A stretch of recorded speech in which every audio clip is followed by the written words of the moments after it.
नमस्कार, स्वागत है आपका वी टाइम न्यूज पर और आपके साथ मैं हूं पहली चौहान। बढ़ते हैं खबरों की ओर। कोलकाता के लॉ कॉलेज में छात्रा से दुष्कर्म के विरोध में वामपंथियों ने शमशेरगंज में भी सड़क जाम कर दिया। शनिवार दोपहर डीवाईएफआई और एसएफआई के नेतृत्व में शमशेरगंज के काकुरिया में सड़क जाम किया गया और जमकर हंगामा हुआ। सड़क जाम कर विरोध जताने के बावजूद पुलिस पर बाधा डालने का आरोप लगा है। वामपंथियों ने मुख्यमंत्री का पुतला जलाकर विरोध जताया। सूचना मिलने पर शमशेरगंज थाने की पुलिस मौके पर पहुंची। हालांकि सड़क जाम करने के समय से ही वामपंथियों के समर्थकों की पुलिस से झड़प हो गई।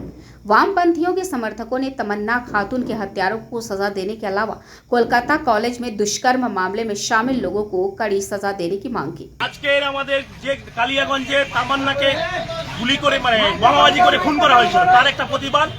আর দক্ষিণ কলকাতায় ল কলেজের আইনি বিভাগের ছাত্রীকে ধর্ষণ করেছে, সেই ধর্ষণ করার প্রতিবাদে আজকে বিক্ষোভ মিছিল। সেই বিক্ষোভ মিছিল করতে গিয়ে আমাদের ডিওয়াইএফআই রাজ্য সম্পাদক ধ্রুবজ্যোতি সাহা এবং এসএফআই থেকে অনেক আমাদের কমরেডকে অ্যারেস্ট করে রেখেছে। সেই অ্যারেস্টের প্রতিবাদে আজকে ধিক্কার মিছিল জানাই। আজকে কোন রকম বাধার সম্মুখীন হতে হলো আপনাদেরকে? আজকে আমাদের বাধার সম্মুখীন হলো দলদাস পুলিশ, তৃণমূলের দলদাস পুলিশ। সেই আমাদের বাধা দিচ্ছে যে এই আন্দোলন করা যাবে না, কারণ আন্দোলন করতে দেওয়ার বাধা হচ্ছে মমতা ব্যানার্জির নেতৃত্বে। কারণ মমতা ব্যানার্জি তো জানে তিনি নিজেই খুনি, তার জন্য এই আন্দোলনকে থামানোর চেষ্টা করছে। এই আন্দোলন থামাতে পারবে না।